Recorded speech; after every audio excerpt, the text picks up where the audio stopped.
कैसे अपने आप को जला दिया कुछ नहीं। प्रकृति सिखाती है बहुत कुछ। हमारी आंखों के सामने बहुत कुछ हो रहा है, हमारी आंखों के सामने बहुत कुछ घटित हो रहा है, हम अनभिज्ञ हैं, हमको समझ ही नहीं आ रहा कि प्रकृति रोज सिखा रही है कि जलना तो पड़ेगा। और देखो कहानी इसकी, ये बर्ड किंगडम का राजा है, ईगल। प्रकृति रोज सिखाती है कि if you want to become eagle तो आपको जलना पड़ेगा। 70 साल औसतन उम्र होती है, 70 साल ईगल का उम्र होता है सर। लेकिन इसकी कहानी का ट्विस्ट क्या है, और वो ये है कि 40 साल जब ये हो जाता है तो इसकी जो चोंच है ये बेंड हो जाती है, आगे से सॉफ्ट हो जाती है, शिकार नहीं कर पाता। When he reach 40 इसकी चोंच बेंड हो जाती है, सॉफ्ट हो जाती है, शिकार कर करके शिकार नहीं कर पाता।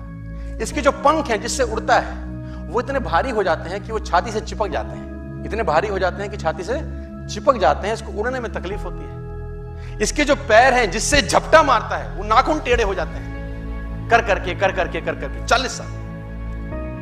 अब इसके पास चॉइस है कि 40 साल के बाद मर जाए, क्योंकि उड़ सकता नहीं है, शिकार कर नहीं सकता, पंख भारी हो गए, उड़ना दिक्कत, शिकार पकड़ नहीं सकता क्योंकि पैर के नाखून खराब हो गए, और पकड़ भी ले तो चोंच से उसको मार नहीं सकता। अब इसके पास चॉइस है 40 साल में क्या वो मर जाए।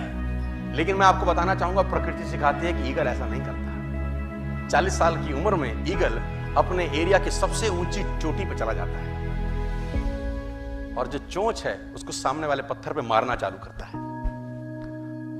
जब चोंच पत्थर पे मारी जाती है तो पीड़ा होती होगी, और वो पीड़ा सहता है, मार मार के पत्थर पे मार के खून निकलता है, लहूलुहान हो जाता है, दर्द से मर रहा होता है, लेकिन मारता रहता है और चोंच को तोड़ देता है। इसलिए तोड़ता है कि प्रकृति नहीं देगी, लेकिन वो जो तोड़ने का प्रोसेस है वो पीड़ादायक है। सेम कहानी है, जो पैर के नाखून रहते हैं उसको रगड़ता है शिला के ऊपर, रगड़ के तोड़ देता है उसको। कितना पेनफुल रहता होगा। लेकिन हर ईगल की जिंदगी में ऐसा दिन आता है 40 साल, जैसे ही चोंच निकलती है कहानी यहां खत्म नहीं होती, नई चोंच आती है, फिर वो उस चोंच से अपने परों को तोड़ता है, अपने जिस्म से अपने ही पर उखाड़ता है, क्योंकि वो पर उसके उड़ने के लायक नहीं रहे। भयंकर पीड़ा होती होगी, भयंकर। लेकिन इस प्रोसेस से हर ईगल गुजरता है अपनी जिंदगी में से, और 40 साल के इस प्रोसेस में 6 महीने के बाद वो एक नया ईगल होके 30 साल और जीता है, 30 साल और जीता है सर। तो आहुति तो देनी पड़ेगी।